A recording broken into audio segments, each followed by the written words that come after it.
Pattern braidd yn fyr oddi, a mae Hugh yn ei dwy'n hi. Bale yn torri'n garedig i'r Barri, lawr o'r asgell chwith. Mae McLagan ar rediad. Bale yn cyrraedd McLagan yn troi. Oedd hi'n gic o'r sfote. Na, mae'n gic rydd. Tu allan i'r cosbi. McLagan yn gwneud yn dda.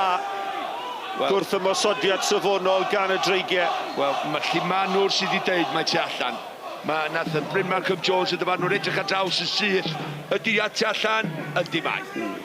Penderfyniad da. Mae o'n glanio tu mewn, ond felly ma'n nhw'n adneu, so chwarae teg a Claude iddo fo ar ochr reit o flaen, ar ochr y pwynt soebu fan hyn.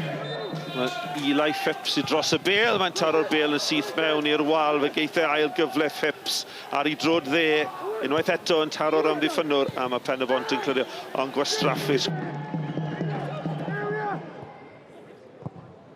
Bale i mewn yn sydyn tuag at Phipps. Cyfle fan hyn i Fahia, heibio i ddyn. A gwaith da gan Kane Owen. Nath Fahia adweithio'n gyflymach na neb. Os ydyn gweld hwn yn od, tynnu 3 chwaraewr draw i'r lliman cornel fan hyn. Ond i dylai 2 onyn nhw fod yn y cwrt cosbi de. Dyma Raffel. Raffel sy'n croesi'n Ishel! McLagan yn o'i mewn! A mae gol wedi cael ei sgorio. Clayton Green, y capten.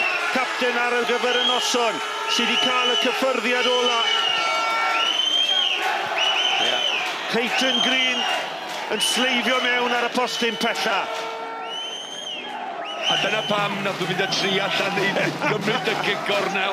Y croesiad, mae McLagan yn gwneud yn wych. Mae'n gwbo, mae'n agos i'r gol, sy'n da fi droi, mae'n un symudiad y fan hyn ac Ergyd i mewn. Mae'n mynd i o leia, taro'r postyn pella na. Mae'n cael ei, mae'n dod ar draws, ond i'n neud siŵr, mae Clayton Green wedi rhagweld, rhagom bod o'n methu hi yn llithro i mewn i sgorio i'r Barri.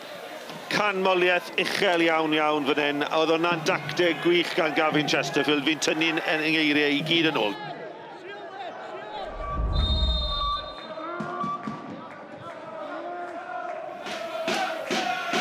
Curtis Watkins heb ei partner arferol. Luke Cooper wedi wahar. Diddorol, mae Pen-y-bont wedi sgorio mwy o goliau na'r Barri iddyn nhw fod yn yr unfed safle ar 10. Ac i feddwl sut gychwyn gath y Barri 11 gêm heb golli ar ddechrau'r tymor. McLagan. Sgwar at Spence. Phipps yn ei gosod i nôl ar Ergyd, o mae mewn! O, gwych a Luke Cummings sydd ar gol yn sgorio'i gol gynta i'r Barri ers symud o Gaerfyrddin. I ni wedi chwarae 40 eiliad yn unig, a mae'r Barri yn dyblu i mantais. Y Barri 2, Pen-y-bont dim, Ergyd wych gan Luke Cummings. Wel, mae'n hynna'n gic i gobeithio'n Pen-y-bont sydd allan yn cysgu ar yr ail hanner. Symudiad da, cofia 6 bas yn ôl yno, a wedi cael ei jyst i gosod yma'n ein y bas ma. Phipps, jyst y pwysau perffaith i fod gymryd ar y cyffyrddiad cyntaf, a mae o'n anelu am y gwrdd y bella draws y golwr, lle cywir i fynd â hi, a mae'n mynd.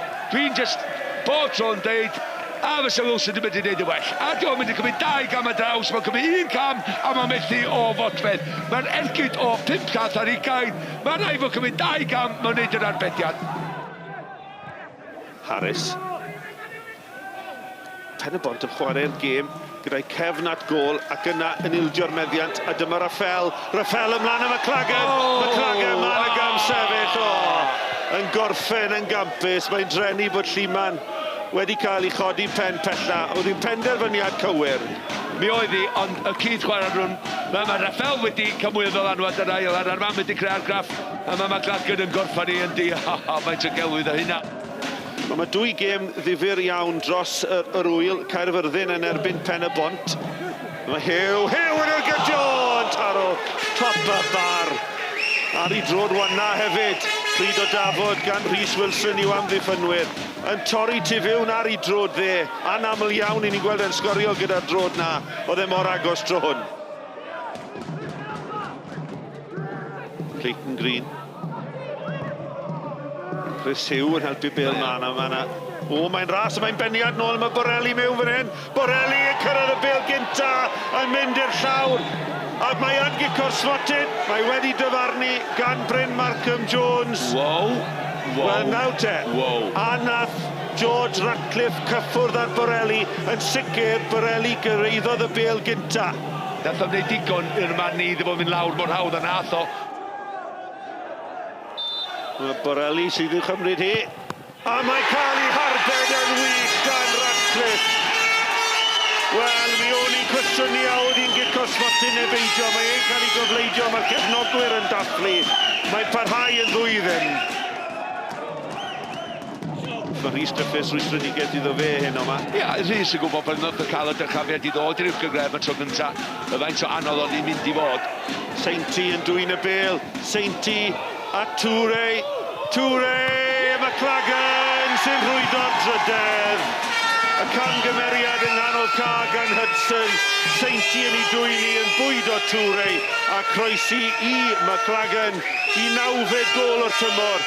Mae'r 2 gol yn 3 phwynt. Y Barri tair, Pen-y-bont dim. Wel, dwi'n siŵr wneud hynna blesio Gavin Chesterfield gweld i badneriad o tymor dwytha'n cyfuno i'r gol ma rwan. Toure, fo yn reit ar blat yn y diwedd, jyst neud siŵr, disgwyl rhediad McLagan, oed i fanna, cyn y bas, pasio i mewn, a fo yn neud y gweddill. Dwi'n meddwl mae'n allan dod yr wrth amddiffynwyr Pen-y-bont, ond yn sicr McLagan fydd yn dwyni. Ti'n gwybod be? Oedd hi'n foment bach o hyd doedd gan y fflach yn y partneriad o tymor dwytha. 3 defeats is not nice, but tonight to get a clean sheet, score 3 good goals and potentially could have scored more is delighted. And Chris, at the end of the match there, we saw the players huddle together, showing the importance of what this result meant to them. What was said there? Just happy to get back to winning ways. As Gav said, we've had such a good start, unbeaten in 11, and then 3 on the bounce. We've not played our best and lost 3 and conceded as well, which is, as Gav would back me up here, we had such a good start defensively, and in 3 games we conceded more than we did all season. So it was good to get back to winning ways and also keep that clean sheet. I thought for the first 2/3 of the game they were just a bit better than us. They were a bit smarter, outmuscled us a little bit cuter at times, and then they got the 2-0, obviously. And then for the last third of the game, we were by far the better side, and we played some brilliant stuff. It was like Brazil at times, but the game was dead then. And probably the third flattered them in all fairness. Probably a 2-0 or a 2-1 would have been better, but they deserved the win because when it mattered, they were just a bit better.